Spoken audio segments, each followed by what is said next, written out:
paz de Cristo, mis hermanos. Amén. Espero que se escuche bien. Sí. Amén. Gloria a Dios. Un sonido no muy alto, no muy bajo. Hermanos, vamos a tomar en cuenta estas peticiones que se hicieron, estas dos peticiones. Orar por Luis Ortega, que está en convalecencia, en recuperación. Y pues por los familiares de don Chayo. A mí me tocó conocerlo personalmente a don Chayo. Tuve momentos de comunicación con él. Fueron varios. Y pues hombre, ya se llegó el tiempo que Dios le tenía determinado para vivir en esta tierra y también para apercibirse, para decidir, para escoger qué lugar va a ser en donde va a pasar la eternidad, como todos los seres humanos que por la gracia misericordiosa de Dios y bajo una minuciosa planificación de Él para cada uno de los que hemos venido a este mundo, también estamos en esa responsabilidad, estamos en el camino de la decisión crucial que un día Dios pues nos la va a hacer realidad. No es que Él de alguna manera pues arbitrariamente vaya a asignarle a alguien el lugar en donde va a pasar la eternidad. No, Dios lo que va a hacer es nada más darle el visto bueno, confirmar el lugar que anticipadamente cada uno de nosotros reservamos, elegimos desde aquí, a cada día, a cada momento, lo estamos haciendo, con nuestra manera de vivir, con nuestra manera de reaccionar ante los requerimientos divinos. Sí, tanto de obra como de palabra, toda la humanidad le estamos diciendo a Dios cuál es el destino eterno que queremos. Bien, exceptuando desde luego a los niños, a las personas adultas que carecen de facultades mentales para discernir entre lo bueno y lo malo. Ellos no tienen ningún problema de planificación, ellos tienen la salvación asegurada. Los que sí estamos en un grave problema todos los días somos nosotros, los que ya fuimos golpeados por el pecado. Y no importa que nos hayamos bautizado, no importa que hayamos decidido servirle a Dios, de todas maneras, mientras estamos con vida, estamos con el riesgo de perder esa salvación. Todo va a depender igualmente de lo serio o no que tomemos en cuenta la palabra de Dios. Y hablando de la palabra de Dios, mis hermanos, pues vamos a ella. Eclesiastés capítulo 2, vamos a orar por las necesidades, dije, al final del culto, en la oración final. Vamos por lo pronto a Eclesiastés capítulo 2. La cita bíblica es la que tenemos ahí apuntada en el pizarrón, en la parte de arriba, versículos 10 y 11. Yo lo voy a leer en voz alta como es habitual y ustedes me siguen con su lista. Dice así en el nombre del Señor Jesús. No negué a mis ojos ninguna cosa que desearan, ni aparté mi corazón de placer alguno, porque mi corazón gozó de todo mi trabajo, y esta fue mi parte de toda mi faena. Miré yo luego todas las obras que habían hecho mis manos, y el trabajo que tomé para hacerlas, y he aquí, todo era vanidad y aflicción de espíritu y sin provecho debajo del sol. Amén. Tomen su asiento. Dios les pague la disposición de honrar al Señor de esta manera también.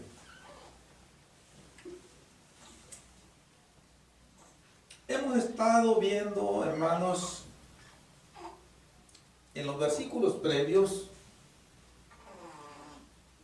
una ilustración de el predicador, principalmente porque él es el que está hablando y está revelando todo lo que él pudo lograr, principalmente en ese lapso de su vida en que Dios lo bendijo de una manera especial, lo bendijo de una manera un tanto especial en comparación a los demás reyes que reinaron en Israel y en comparación con el resto de los habitantes de Israel. Él tuvo el favor de Dios de ser el rey más sabio que ha habido sobre la tierra y de ser el rey más rico, económicamente hablando, que ha habido sobre la tierra. Por eso es que yo digo que fue bendecido de una manera un tanto más especial.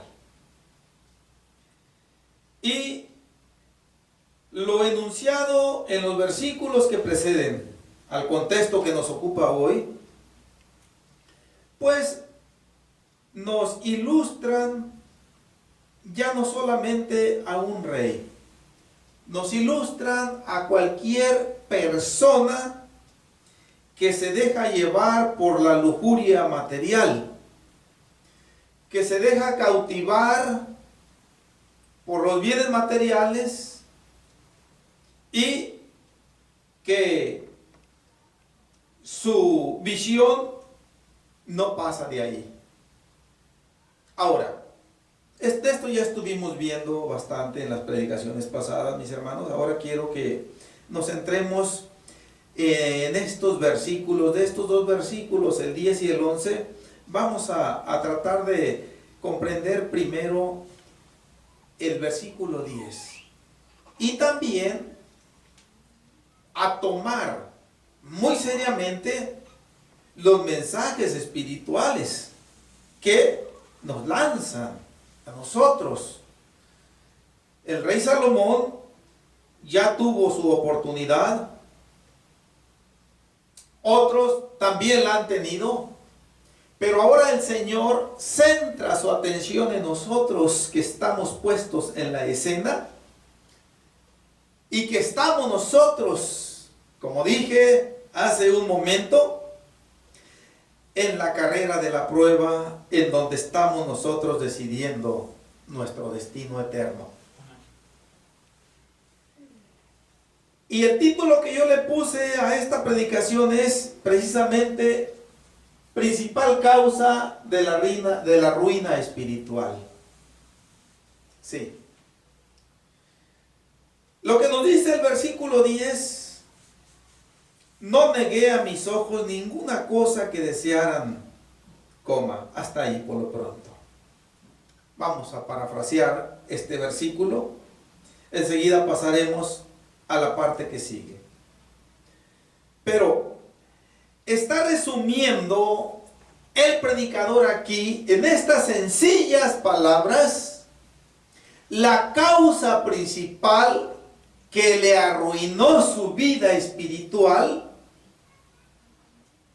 desde una etapa de edad ya avanzada en adelante, prácticamente hasta que terminó sus días, de acuerdo a lo que alcanzamos nosotros a ver en la santa palabra de Dios. No negó a sus ojos ninguna cosa que desearan. Nosotros estamos viendo, mis hermanos, que esto le causó un gran mal a Eclesiastés, al predicador que vino siendo el rey Salomón. Vamos nosotros a ver cómo es que, viendo nosotros este gran mal que le vino al predicador a causa de no haber retraído su vista de cosas que pues le causaron gran ruina. ¿Cómo es que nosotros aprenderemos de esto? Nos dice la Escritura, y esto solamente es como para echarle un vistazo al acontecer de la parte final de la vida del rey Salomón, ya que el primer libro de Reyes, en el capítulo 9 en adelante, dice que cuando el rey Salomón era ya viejo, sus mujeres inclinaron su corazón a aquellos dioses de sus mujeres extranjeras. Y su corazón no era recto ya para con Jehová su Dios. Nos dice la Escritura, entre otras cosas, que tuvo 700 mujeres reinas y 300 concubinas. Para que esto llegara a ser una realidad, fue una realidad, la Escritura lo dice y es por eso que no tenemos la menor duda. Pero para que esto llegara a materializarse, influyó esto que está aquí diciendo el rey Salomón. No negué a mis ojos ninguna cosa que desearan. Aquí podemos nosotros usar este verbo desear en tiempo pasado o en tiempo presente. Aquí es un presente el que está hablando mezclado con el pasado también. Es una conjugación irregular de este verbo desear. Y lo que nos está diciendo, mis hermanos, en esa área de la vida del rey Salomón, que fue una de las principales que le vino a arruinar, a despedazar aquella buena relación que él empezó a tener con Dios en el principio de su reinado. Porque finalmente su corazón no era recto ya para con Jehová su Dios. Y esto habla de una catástrofe espiritual en la vida de quien sea que se coloquen estas palabras, estas expresiones. Es algo letal que Dios certifique que alguien ya no es recto para con él. Dios nos libre, hermanos, de que algún día se diga desde el cielo de alguno de nosotros que ya nuestra condición no es recta para con el Señor. Es por eso, y no es ninguna exageración, lo que yo una y otra vez he dicho aquí desde el púlpito, mis hermanos, que tenemos que pedirle a Dios perdón en cada ocasión que nosotros tengamos la oportunidad. Que tenemos que pedirle perdón en cada ocasión que doblemos nuestras rodillas para orar. El creyente que no se sienta redarguido de haberle fallado a Dios y que no en su muy lamentable manera de pensar sienta que no tiene nada de qué pedirle perdón a Dios, indica ya de por sí una ruina espiritual en esa condición. Porque desde la mañana hasta la tarde le fallamos a Dios una y otra vez. Y una de las cosas mediante las cuales nosotros ofendemos a Dios es esto que le pasó al predicador. no negándole a nuestros ojos ninguna cosa que desearan. Y muchos, de una manera descarada, se atreven a decir, ojalá y que nunca nosotros nos atrevamos a decir esto en vía de justificación, es que la vista es muy natural. Para eso Dios me la dio. Dios nos dio la vista para que la usáramos con una rígida disciplina en lo que nos rodea. El rey Salomón, prácticamente voy a hablar ya otra vez en sentido hiperbólico, en sentido exagerado, como suelo hacerlo en ocasiones. Miraba a una varona, decía, esta me gusta para reina, véngase para acá. Y le echaba adentro del cerco de las reinas. Miraba a otra, véngase para acá, también me gustó. No le negaba, ¿por qué?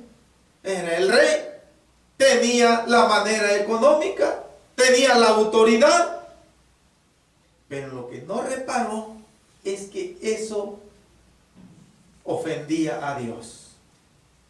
Es que eso le estaba ocasionando un distanciamiento cada vez más grande entre él y el Señor. Miraba a otra que tal vez no le gustaba mucho, no le llenaba tanto el ojo, pues esta la voy a agarrar para concubina, véngase para acá también. Hasta que completó. ¿Se acuerdan cuántas dije? 700 mujeres reinas y 300 concubinas. No sé dónde metió a tanta mujer. Tenía la casa bastante grande, pero de todas maneras no bastaba. Bueno, eso ya no nos interesa a nosotros. Y no viene al caso aquí en la predicación ya. Pero mis hermanos, a donde yo quiero ir es al mensaje espiritual que esto nos manda a cada uno de nosotros. ¿Por qué? Porque nosotros también, por la gracia misericordiosa de Dios, tenemos este privilegio de gozar del sentido de la vista. A esto se está refiriendo, al sentido de la vista literal. Y a cada día, desde que nosotros nos despertamos a determinada hora de la madrugada o por la mañana, entramos nosotros en una escena del mundo en donde se van a presentar delante de nosotros situaciones en donde nuestros ojos se van a querer ir detrás. Pueden ser muchas cosas. No solamente la belleza natural que Dios dio a la mujer. Cuando nosotros vamos a decirlo, los que tenemos la experiencia de manejar los vehículos y que nos suena el teléfono, o que nos sonó ese sonidito característico de que nos llegó un mensaje, un texto. Estos ojitos rápido se quieren ir a ver qué mitote nos llegó. Pero el volante, el tráfico. Entonces nosotros tenemos que decirle a nuestros ojos, hey, ahorita no puedes ver la pantalla del celular. Ya que llegue a un lugar apropiado, a un estacionamiento, entonces sí, ya que el vehículo esté estacionado. Pero aquí conduciendo, no te lo voy a, como dice aquí la palabra, se me pasó, no te lo voy a permitir, te lo voy a negar. ¿Por qué? Porque aunque el rey Salomón, ni siquiera pienso yo, el Señor le concedió imaginarse que iban a existir los celulares. Él no tuvo este problema. Pero el mensaje espiritual es lo que interesa aquí. Nosotros sí estamos viviendo en este tiempo del desarrollo, del avance de la ciencia, en donde estos aparatos es parte de ese avance. Cuando nosotros, mis hermanos, por fin le concedemos a nuestros ojos, que ya es hora, ya puedes ver el celular. Vamos a ver qué nos llegó por aquí. Y ya vemos. Pero salen otras cosas ahí, de pronto aparecen anuncios comerciales y todo eso. Y ahí nosotros tenemos que aplicarle una estricta disciplina a nuestros ojos. Si son escenas que nosotros sabemos que nos van a arruinar nuestra relación para con Dios, aunque nadie me esté viendo, de todas maneras tenemos que negarle a nuestros ojos que siga viendo más. Y hay que cliquearle para que se borre eso ya. Y si no tenemos nada más que hacer, pues simplemente guardar el teléfono y ocuparnos de cosas más provechosas, más productivas. ¿Sí?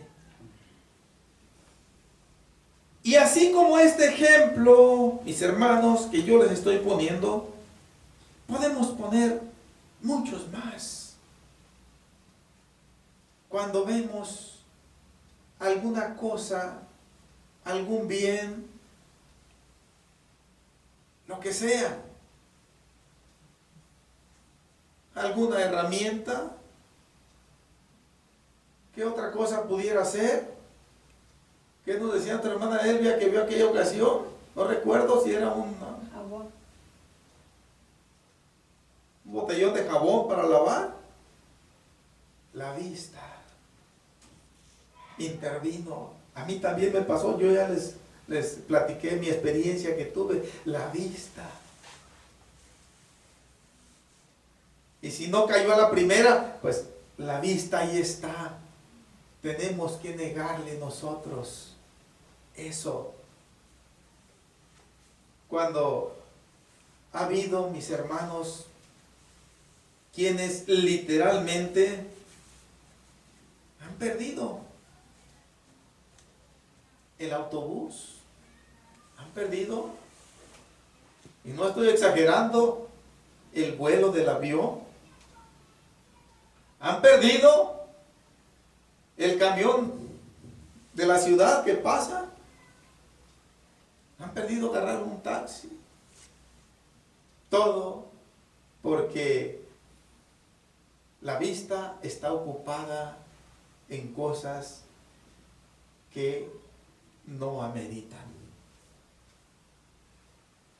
Y así como puede ser esto intrascendente, hablando en el plano humano, puede ser trascendente, pero en donde estamos nosotros es en disciplinar nuestra vista. Todos los días tenemos que hacerlo, mis hermanos. Un solo día que no lo hagamos puede ser nuestro último día de amistad con Dios. Sí. Ahora, hay cosas, no quiero que nos vayamos con la idea de que pues vamos a andar como los machos tuertos, nada más desconfiados de todos, y que no.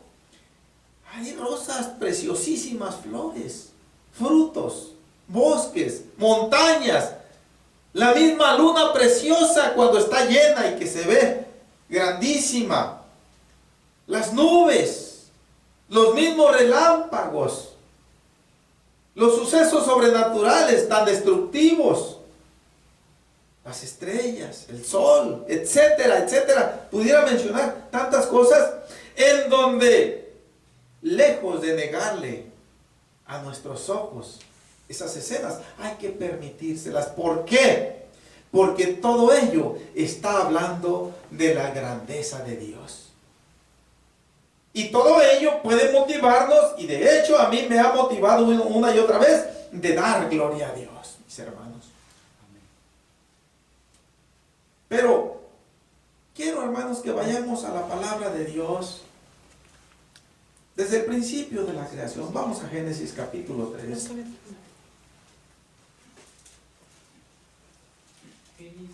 Génesis capítulo 3. cómo este problema viene desde el mismo arranque de la creación, más bien dicho, de la formación, de la creación de los dos primeros seres humanos que existieron sobre la tierra, que fueron Adán y Eva. Capítulo 3 de Génesis.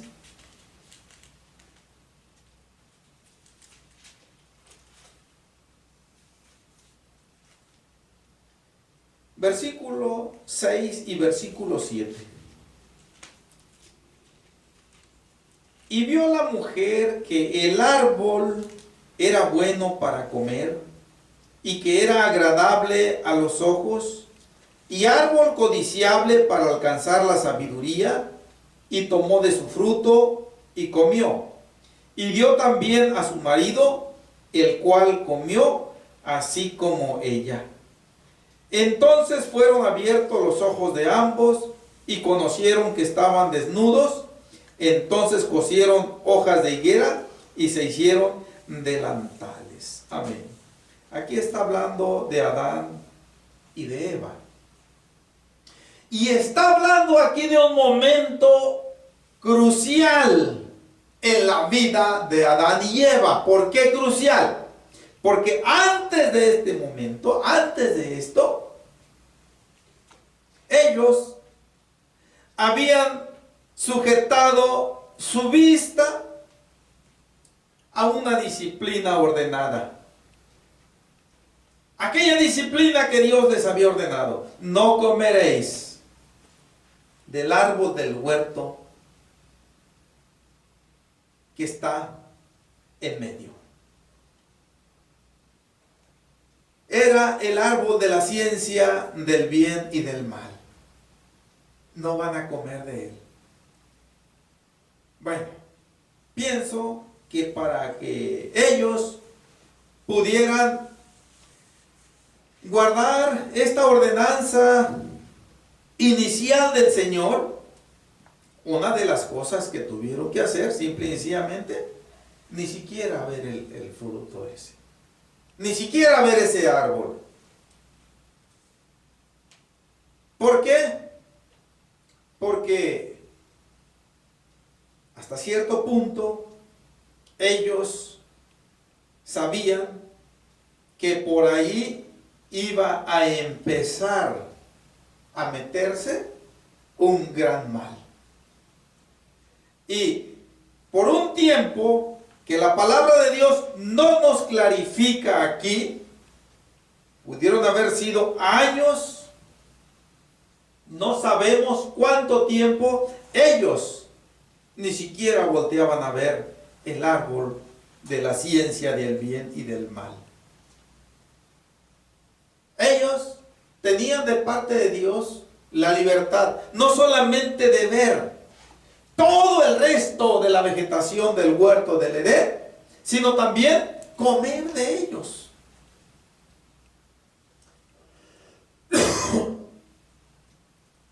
Tomar de su fruto. Subirse a los árboles que así lo permitían, etc.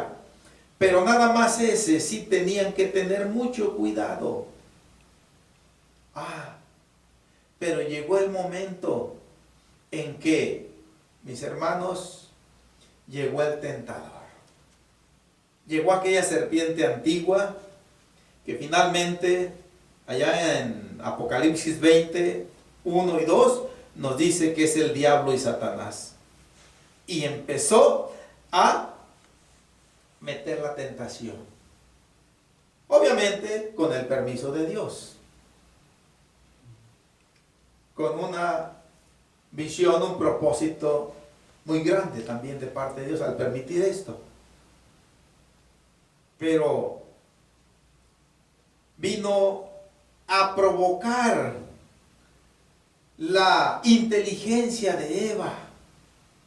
Vino a azuzarla para que se rebelara contra esa disciplina que le había aplicado a su vista hasta ese entonces. Y le dijo, no es como tú crees. Dice, ese árbol, ese fruto, resulta que el día que lo comas, vas a ser igual a Dios. Vas a saber el bien y el mal. En otras palabras, como diciéndole, Dios los tiene bien. Es un Dios muy estricto, como diciéndole. Es un Dios que no les da ninguna libertad. Pero prueba. ¿Qué te cuesta? Ya sabemos nosotros cómo se las gasta el enemigo, mis hermanos. ¿Qué te cuesta? A muchos, ya no voy a decir a gente inconversa, mis hermanos, a muchos pastores, a muchos hermanos, miembros y hermanos fieles. ¿A poco no eres hombre? Es la voz de Satanás. ¿A poco no eres hombre cuando viene la provocación de la mujer ajena? Y por ahí se mete, sabe bien cómo picar las costillas. Le ha funcionado de las 1000 maravillas y vamos a ver con base en la palabra de Dios algunos ejemplos, si no en esta predicación, en la que sigue. Pero aquí estamos viendo, mis hermanos, cómo es que a través de la vista entró en el elemento humano la ruina más grande que pueda haber en la vida. Romperse esa amistad con Dios. Atrofiarse. ¿Sí? Bien. De allí en adelante, esos ojos de Adán y esos ojos de Eva ya no guardaron aquella disciplina. De allí en adelante, puedo yo decirlo, mis hermanos, solamente esperaban, en la mayoría de las ocasiones, la más mínima oportunidad para hacer lo que hizo el predicador, no negarle a mis ojos lo que desearon. Y, mis hermanos, esto continuó. Vamos adelantito al capítulo 6.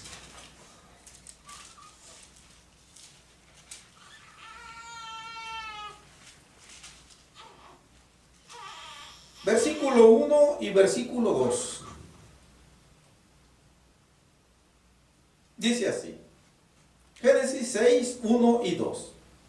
Aconteció que cuando comenzaron los hombres a multiplicarse sobre la faz de la tierra, y les nacieron hijas, que viendo los hijos de Dios, que las hijas de los hombres eran hermosas, tomaron para sí mujeres, escogiendo entre todas. Una vez más, estamos viendo aquí ese verbo ver conjugado en un presente continuado. Que viendo los hijos de los hombres. ¿Y qué es lo que se agarraron viendo los hijos de los hombres, mis hermanos? Aquellas mujeres, dice aquí literalmente la escritura, que eran hermosas. Estéticamente hablando, está diciendo, eran atractivas a la vista del ojo humano. Sí. Ahora, yo aquí quiero hacer un paréntesis, mis hermanos, para no desaprovechar la oportunidad en este versículo en que estamos. Está hablando, tanto el versículo 1 como el versículo 2, está hablando de una manera muy clara de hijos de los hombres y está hablando de hijos de Dios. Y aquí, mis hermanos, no debemos entender que los hijos de Dios vienen siendo propiamente los hijos de los hombres, porque de otra manera no estuviera mencionando de una manera separada. Hijos de los hombres, hijos de Dios. Entonces, ¿quiénes vienen siendo estos hijos de Dios con los que comienza hablando el versículo 2? Yo estoy afirmando, por lo que les voy a decir ahorita, que se está refiriendo a los ángeles de Dios. ¿Por qué? Porque equivocadamente, cuando no se tiene una comprensión correcta de la palabra de Dios, se llega a concebir la idea de que el ser humano, sea hombre o mujer, por el solo hecho de ser un ser humano, ya se es hijo de Dios. Y es una idea equivocada. Yo puedo decirlo, esta pequeña baby que está un poco inquieta aquí, ella sí es una hijita de Dios. No tengo la menor duda.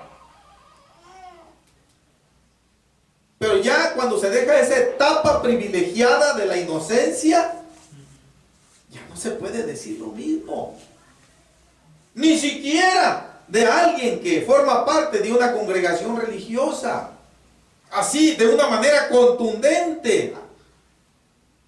Porque solamente Dios es el que conoce la condición espiritual real.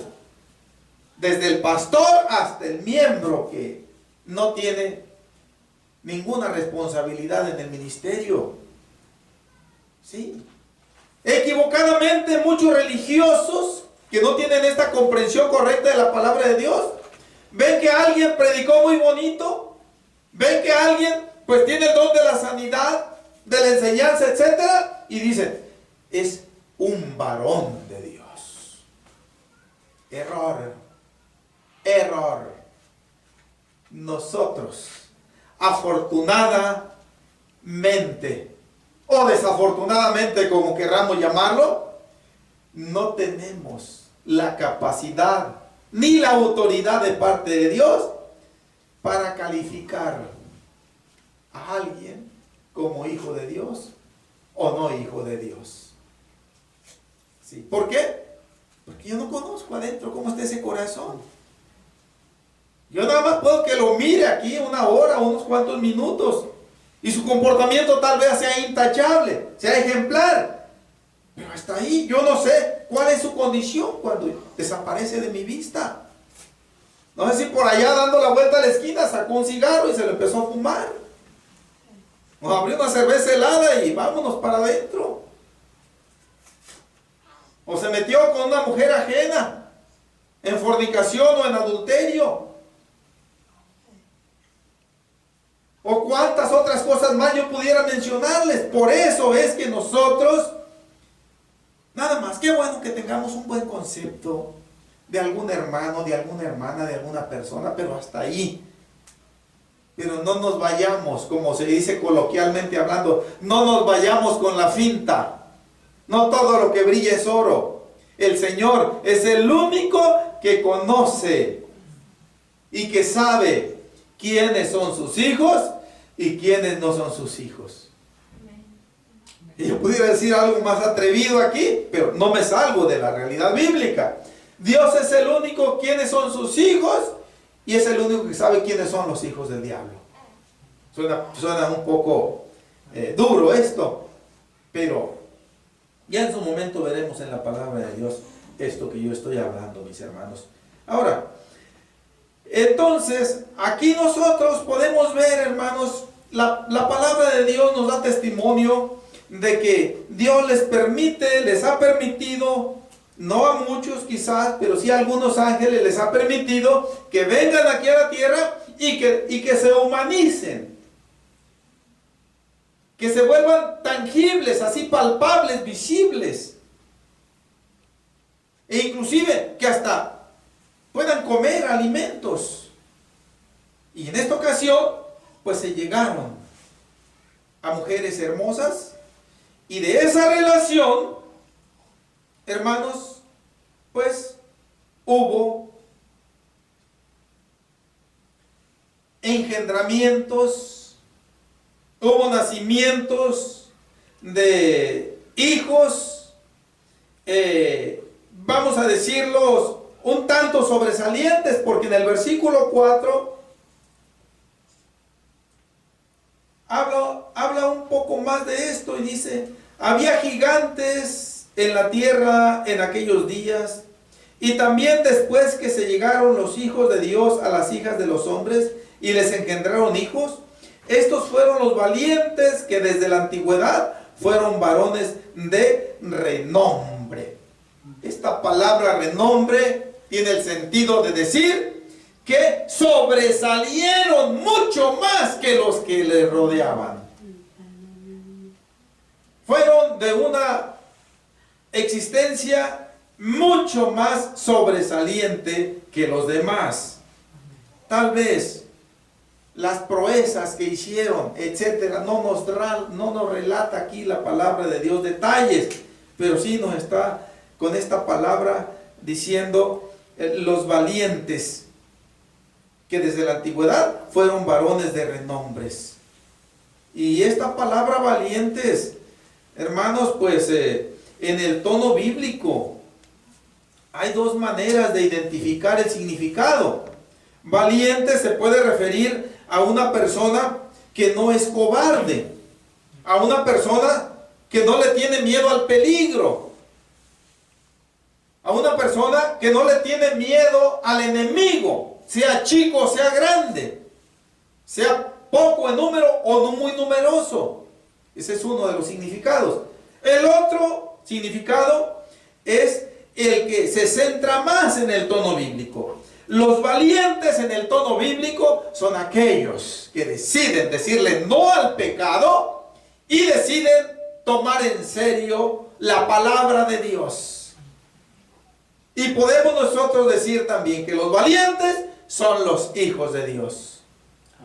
Los valientes son aquellos que escuchan el evangelio y que lo toman en serio y que deciden seguir el camino del Señor Jesucristo. En el tono bíblico, esos son los verdaderos valientes. En el ambiente del mundo, pues se entiende equivocadamente que los valientes son aquellos que le entran a la cerveza, al vino, al vicio, al desenfreno del pecado con las mujeres ajenas, etcétera. Para el mundo, esos son los valientes, entre otras cosas, pero es una idea equivocada. Gloria a Dios. Bien. Quiero complementar Job capítulo 1, mis hermanos, esta idea que acabo de mencionar aquí. Y aquí en Job vamos a terminar la predicación. Vamos a Job capítulo 1. Vamos a ver dos citas bíblicas aquí en Job. Y con esto digo, terminamos la predicación. Pero quiero que sigamos viendo más ejemplos de esto que le causó tanta ruina a Eclesiastés, que es no haberle negado a sus ojos todo lo que desearon. Esa es la línea, es el argumento que estamos viendo ahorita.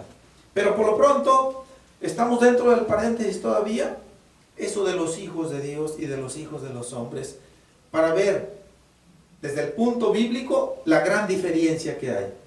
Dije, Job capítulo 1, versículo 6 solamente. Dice así: un día vinieron a presentarse delante de Jehová los hijos de Dios, entre los cuales vino también Satanás. Ahora aquí una aclaración más.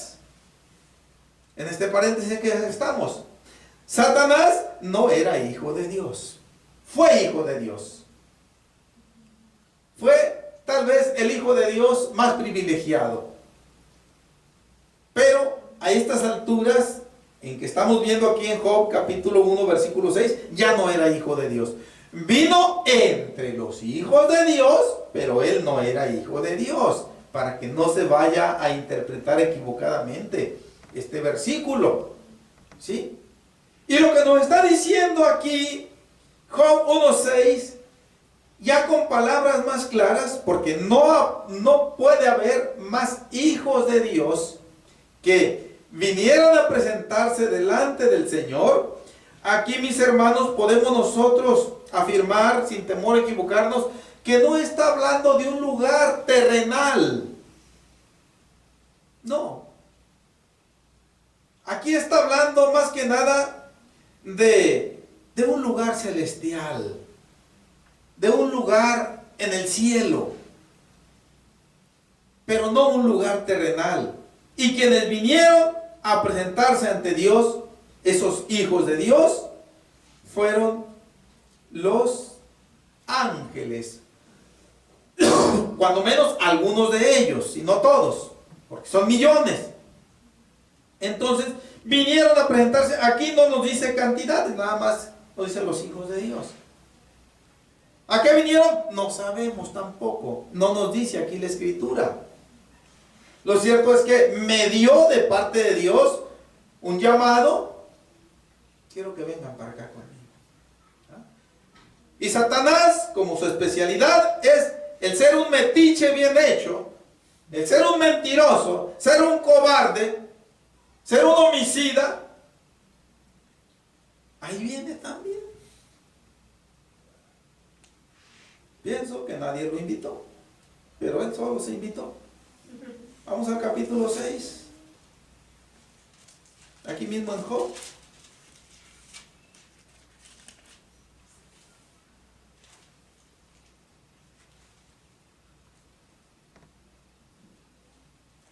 No, perdón, es el capítulo 2.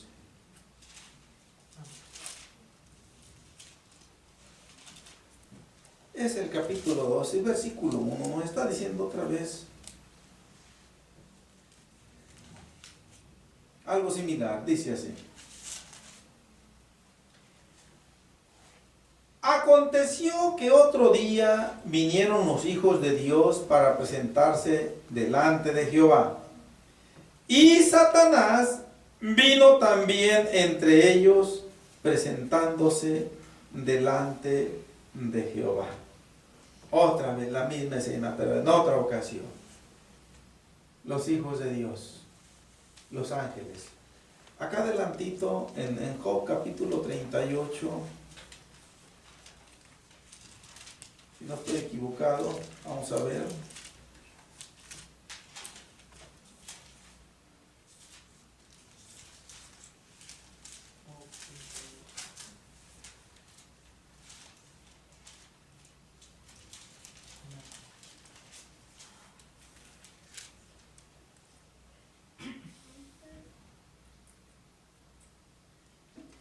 Versículo 7.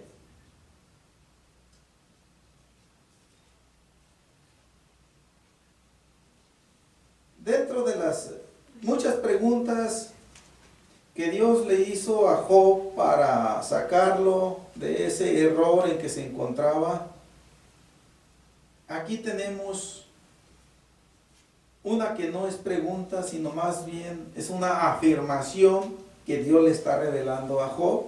Y dice: cuando alababan todas las estrellas del alba y se regocijaban todos los hijos de Dios. En el tono bíblico, las estrellas vienen siendo también los ángeles de Dios. Ahora, aquí el versículo 7 se compone de dos ideas que vienen significando lo mismo. Estrellas del alba y hijos de Dios viene siendo lo mismo. Se refiere a los ángeles de Dios.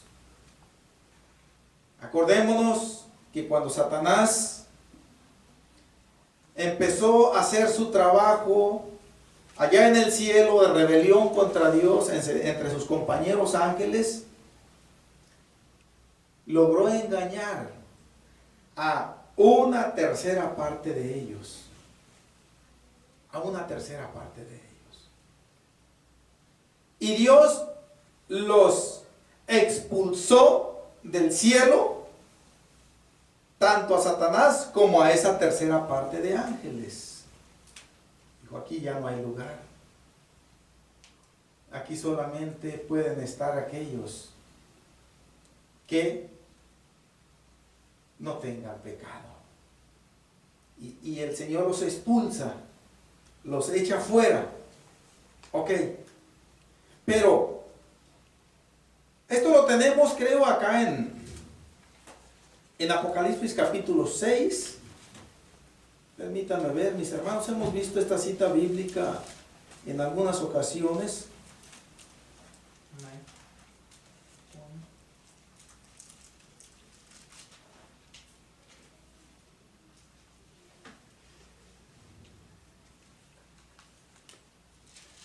Más bien va a ser el capítulo 9.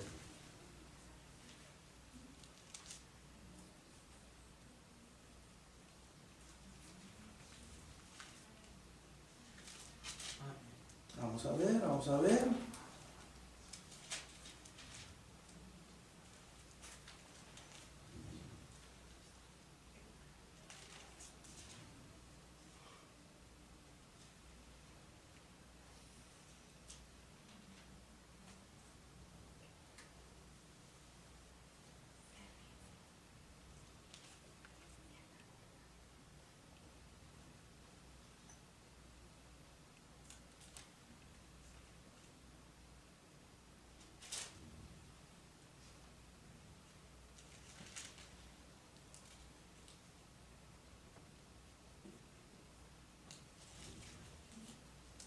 No lo encuentro ni en el 6 ni en el 9. ¿Cómo dice, hermano? En donde dice que y su cola arrastraba la tercera parte de las estrellas del cielo. Permítanme, mis hermanos, está en el capítulo 12.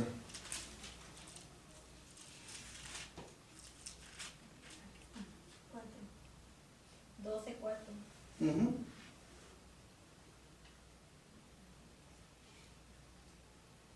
Está hablando aquí de Satanás cuando es expulsado.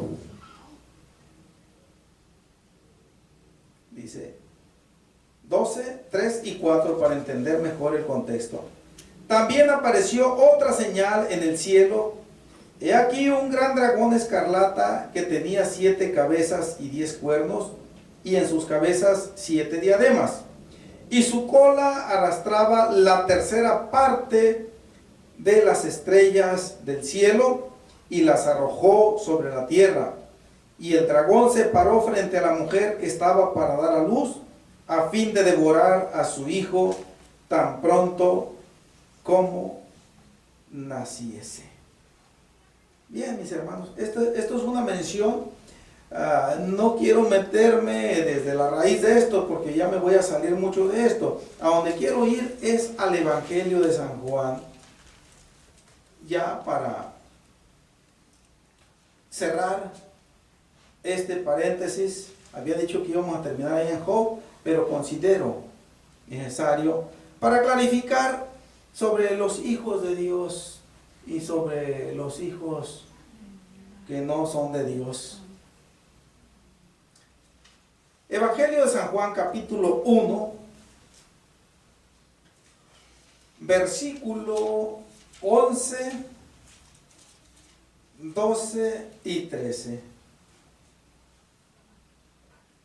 A lo suyo vino, y los suyos no le recibieron. Mas a todos los que le recibieron, a los que creen en su nombre, les dio potestad de ser hechos hijos de Dios, los cuales no son engendrados de sangre, ni de voluntad de carne, ni de voluntad de varón, sino de Dios. Entonces, los hijos de Dios, aparte de los ángeles, ahora ya esa relación privilegiada y que no es común para todos los humanos, se viene a delegar al ser humano, pero para que se establezca esa relación filial para con Dios, tuvo que haber nacido, como dijo el Señor Jesucristo a Nicodemo en el capítulo 3 de este mismo evangelio, tuvo que haber nacido de nuevo. Y para nacer de nuevo, aquí está diciendo cómo es que se lleva a cabo ese segundo nacimiento, entre otras porciones bíblicas. Dice, los cuales no son engendrados de sangre, ni de voluntad de carne, ni de voluntad de varón. Todas estas expresiones pues indican la manera en cómo se lleva a cabo el primer nacimiento, o sea, el nacimiento terrenal. Y aquí nos dice, sino de Dios. Y para ser hijos de Dios, pues hombre, hay que recibir el mensaje del Evangelio, creer en él con fe y en consecuencia dar ese paso de obediencia que incluye primeramente frutos dignos de arrepentimiento, evidenciar ante el mundo que ya no se es la misma persona, que si era un salteador, que si era un borracho, que si era un mujeriego, que si era un drogadicto, que si era un fraudeador, etcétera, etcétera, etcétera, ya no se es. Ahora se es un nuevo hombre o una nueva mujer en donde el temor de Dios es la señal principal. Sí. Y enseguida, pues a dar el paso siguiente, que es el paso del bautismo en el nombre de Jesucristo. Y de allí en adelante, a puro para adelante, a perseverar en el camino de Dios, porque no se permite volver atrás. Todo aquel que deja ese santo camino, prácticamente es imposible que vuelva otra vez. Si quizás digo, al Señor en su gracia misericordiosa le permita a alguien excepcionalmente reencauzarse otra vez, pero no lo sabemos, no es seguro. Entonces, para no arriesgarle, mejor, hermanos, hay que jalar para adelante con el Señor. Amén. Cerramos, continuamos, si el Señor lo permite, en la próxima predicación sobre esto de que no debemos nosotros concederle a nuestros ojos todo lo que desean. O, en la expresión de Eclesiastés, negarle. Porque Él no se lo negó, pero nosotros sí tenemos que negarle. Pero, nada más, en aquellas ocasiones en que nos vayan a causar un daño espiritual. O que vayan a causar simplemente un daño de cualquier tipo, mis hermanos. Vamos orando. Vamos a pedirle a Dios por Luis Ortega y por Don Chayo. No sé si ya lo sepultaron, no sabe, hermano. ¿Cuándo dice que murió? ¿Dijo ayer? Antier. ¿Antier? Es probable que ayer lo hayan sepultado. ¿Allá en Guamuchil falleció él? En Obregón. En Ciudad Obregón, donde murió también la hermana María, su esposa. Sí. Bueno, pues vamos a orar por la familia, por Don Chayo, pues ya no tiene caso, mis hermanos. Pero sí, por los hijos, nueras.